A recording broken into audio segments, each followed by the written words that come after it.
ने बांग्लादेश को letter of credit कितना दिया? $8 बिलियन। $8 बिलियन। और तुम असदुद्दीन ओवैसी को गाली देते हो।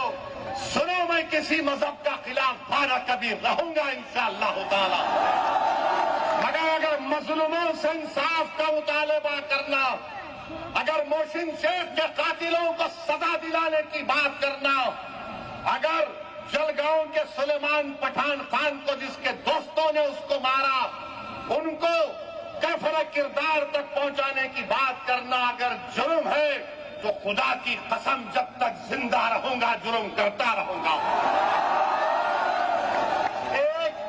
वो क्रिकेट प्लेयर की सुनो, वो क्रिकेट प्लेयर, वो टीम ने उसको 10 करोड़ में खरीदा। आपने बांग्लादेश को 120 करोड़ रुपए 2025 में दिए एड और ग्रांट में। 1160 मेगावाट पावर बांग्लादेश को भारत से जा रहा है।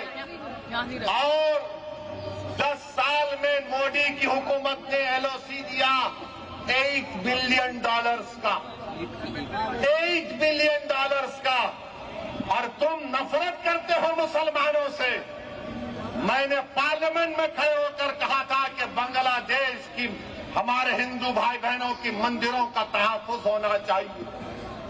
आप पैसे दे रहे हैं और यहां पर बीजेपी के लोग, क्योंकि महाराष्ट्र के इलेक्शन है, महाराष्ट्र की और मुंबई की जनता को बोल रहे देखो हमने एक बांग्लादेशी को भिजा दिया। अरे एक और को भिजाओ ना, जो मोदी की बहन बनकर दिल्ली में बैठी हुई है। क्या आप चाहते हो मोहतरमा बांग्लादेश जाए? आप चाहते हो बांग्लादेश को दे दिया जाए? तो लगाओ नारा, नारे तकबीर। मोदी जी सुनो, ये आवाज आ रही है, लेके जाओ, उसको निकालो, उसको पहुंचाओ बांग्लादेश।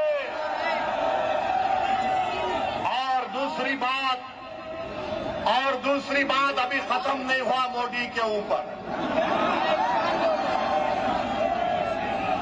आज हमने देखा कि वेनेजुएला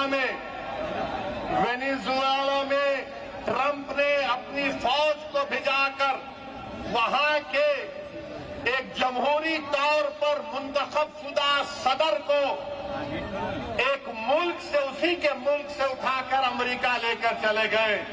नरेंद्र मोदी जी, अमित शाह, देवेंद्र फडणवीस जब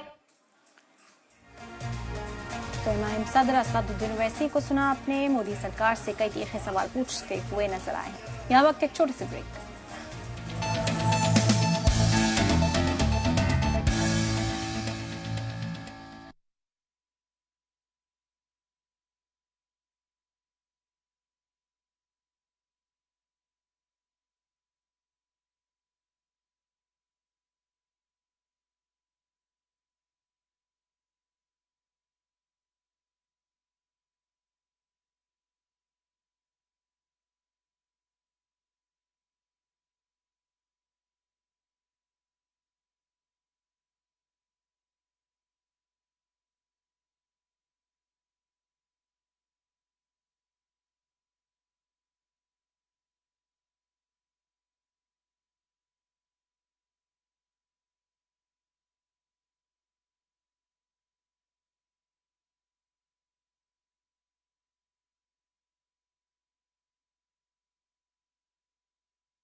गाजियाबाद में हिंदू शिद्दत पसंद तंजीमों के जरिए तलवार बांटने की मुखालिफत में एमआईएम की जानिब से अहम पहल की गई। लखनऊ में मजलिस इत्तेहादुल मुस्लिमीन के कारकुनान ने लखनऊ में घर घर जाकर फूल और पेन बांटे।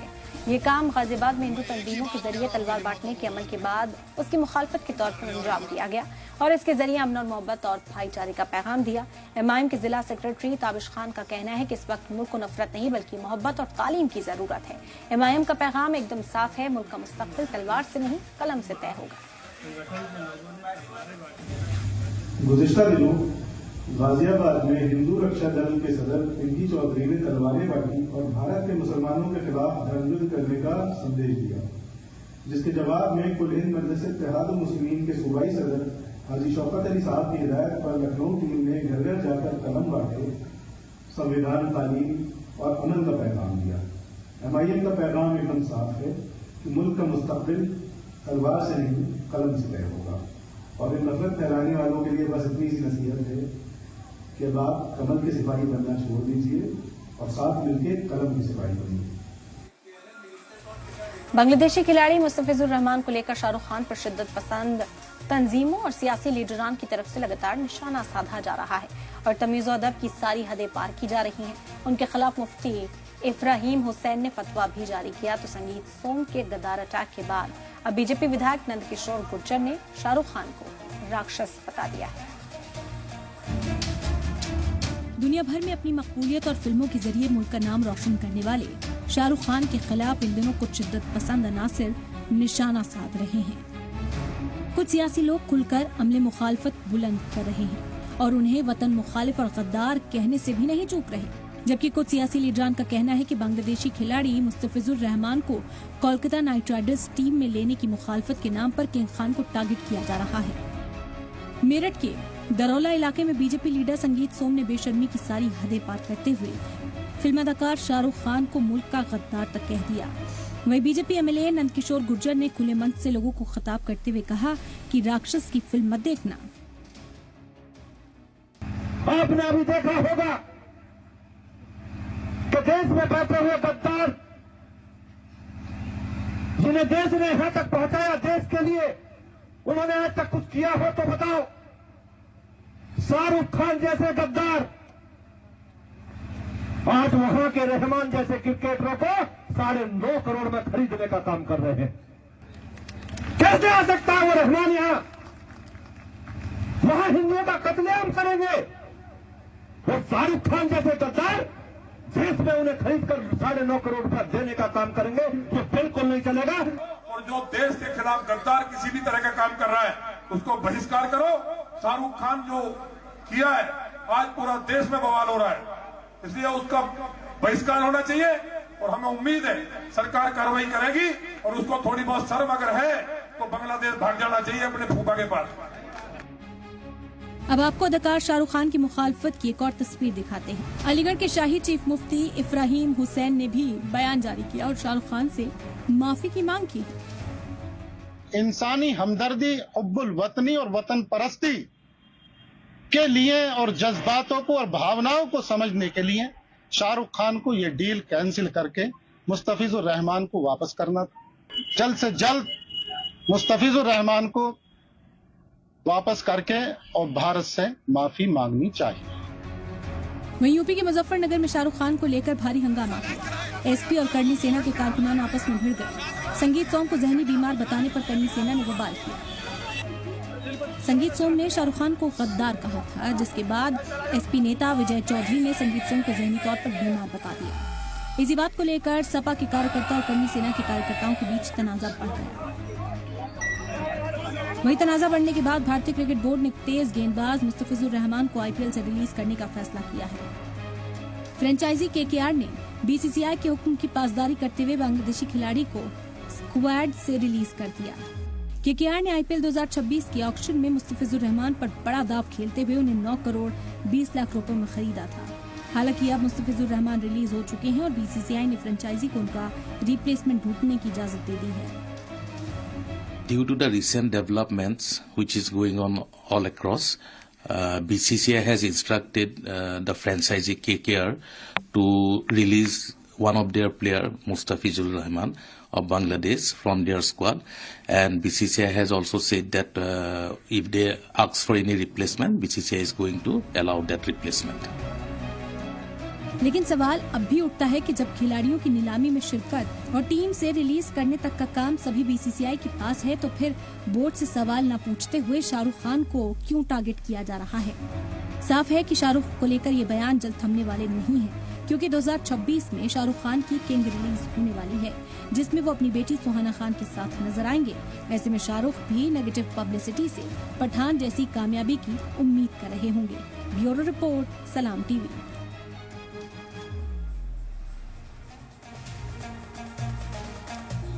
उधर एआईएमआईएम लीडर वारिस पठान ने शाहरुख खान के चल रहे आईपीएल वाले मामले पर रद्द-ए-अमल का इजहार किया। उन्होंने कहा कि Shahrukh Khan international film star हैं और वो अगर माफी नहीं मांगते तो गद्दार कहने और गाली देने का मतलब क्या है। बांग्लादेश की साबिक पीएम दिल्ली में पहले सरकार उन्हें भेजे। देखिए, वो माफी मांगे नहीं मांगे तो उसको गद्दार है, फद्दार है, दुनिया भर की गाली गलौज की जा रही है।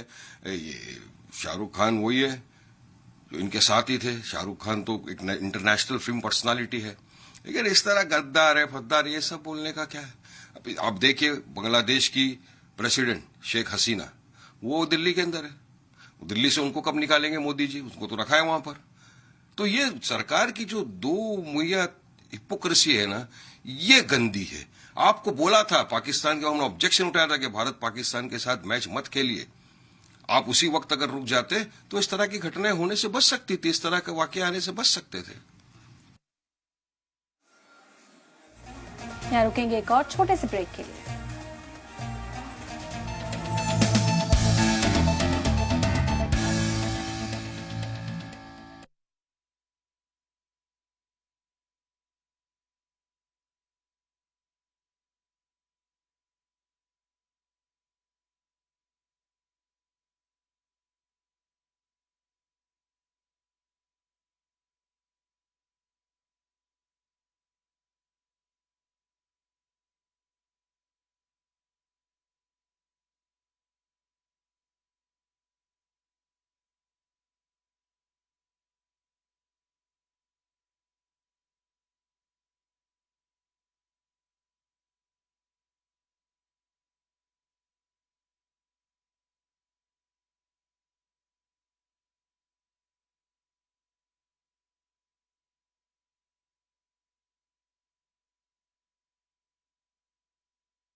जश्न विलादत अमीरुल मोमिनीन हजरत मौला अली शेर खुदा रज़ियल्लाहु तआला अन्हु की धूम सारे आलम में देखी जा रही है।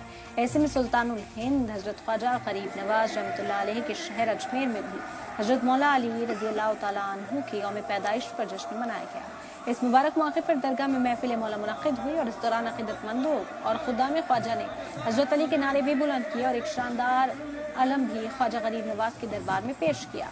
दरगाह के आते नूर में महफिल नात के साथ मौला अली की मनक़बत पढ़ी गई, जिस पर सामें झूम उठे और हर जानिब नारा हैदरी की गूंज सुनाई देने लगी।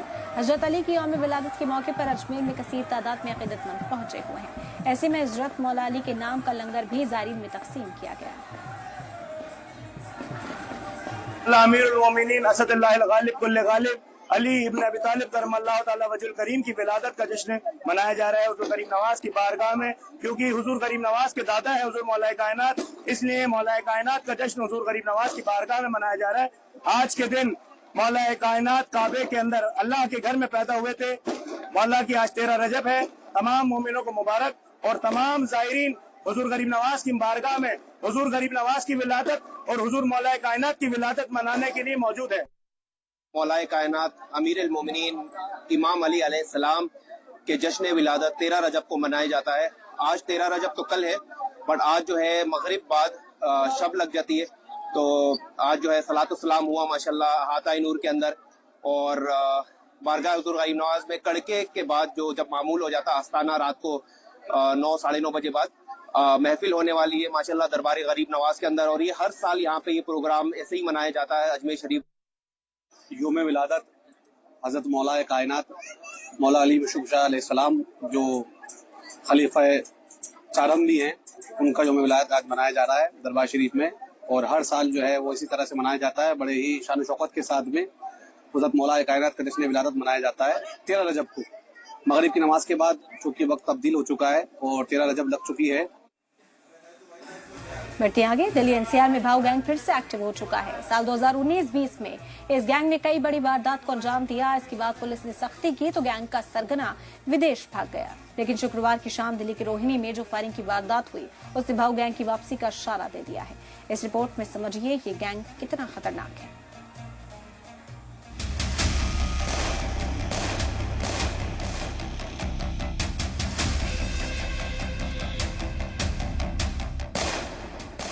रंगदारी नहीं मिली तो दिल्ली के गैंगस्टर हिमांशु भाऊ ने ताबड़तोड़ फायरिंग करा दी।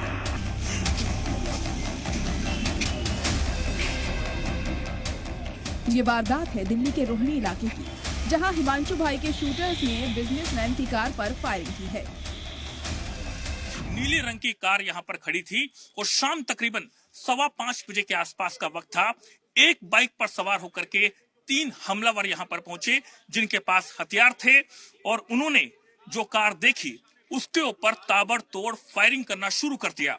और इसी के साथ अगर आप देखें और समझें कि किस तरीके से यहां पर से जो क्राइम टीम मौके पर पहुंची, उन्होंने यहां से जो जिंदा कारतूस हैं, जो कि खाली कारतूस हैं, वो यहां से बरामद किए गए। पुलिस के मुताबिक 2 जनवरी की शाम करीब 5:23 पर बेगमपुर थाने की पुलिस को जानकारी मिली थी एक नीली रंग की कार पर बदमाश फायरिंग कर फरार हो गए हैं। गोली किसी को नहीं लगी है। सड़क पर कई खाली कारतूस पड़े हैं। इसके बाद जांच में जो डिटेल सामने आई है वो चौंकाने वाली है। कुछ दिन पहले गैंगस्टर हिमांशु भाऊ ने रंगदारी के लिए कॉल किया था, ना देने पर अपने गुर्गों से फायरिंग करवा दी। दरअसल 26 दिसंबर को बिजनेसमैन के पास इंटरनेशनल नंबर से व्हाट्सएप पर धमकी वाला कॉल आया था और वॉइस मैसेज भी किया था, जो खुद को हिमांशु भाऊ बता रहा था। 3 करोड़ रुपए की रंगदारी मांग रहा था। रुपए ना देने पर जान से मारने की धमकी भी दी गई थी, लेकिन इस धमकी की जानकारी बिजनेसमैन ने पुलिस को नहीं दी। 26 दिसंबर को जो बिजनेसमैन हैं उनको हिमांशु भाऊ जो गैंगस्टर है उसकी तरफ से एक धमकी भरा व्हाट्सएप कॉल आता है, एक वॉइस मैसेज किया जाता है। वो कहता है कि उसको रंगदारी चाहिए, अगर वो रंगदारी नहीं देते हैं तो उनको उसका अंजाम भुगतना होगा। और उसी तर्ज पर जो हिमांशु भाऊ है उसके गुर्गे इस इलाके में पहुंचते हैं और फिर जो गाड़ी यहाँ खड़ी थी उस कार पर ताबड़तोड़ फायरिंग की जाती है। फिलहाल पुलिस इस मामले की जांच कर रही है। पुलिस को एक सीसीटीवी भी मिला है जिसमें बदमाश जाते हुए नजर आ रहे हैं। पुलिस इनकी पहचान कर रही है। लेकिन ये वारदात अपने आप में दिल्ली पुलिस के लिए बड़ा मैसेज है। अक्टूबर 2025 में गैंग के 10 गुर्गों पर मकोका लगाया गया था। मकोका लगाए जाने के बाद गैंग के शूटर्स अंडरग्राउंड हो गए थे। गैंग का सरगना हिमांशु भाऊ खुद विदेश से ऑपरेट करता है। हिमांशु के पुर्तगाल और अमेरिका में कहीं छिपे होने की आशंका है। हिमांशु के करीबी साहिल को भी पुलिस भगौड़ा करार दे चुकी है। लेकिन साल 2024 के बाद रोहिणी में अटैक गैंग की वापसी का इशारा है। भाऊ गैंग ने मई 2024 में तिलक नगर के एक कार शोरूम पर फायरिंग कराई थी। वो मामला भी रंगदारी वसूली से जुड़ा था।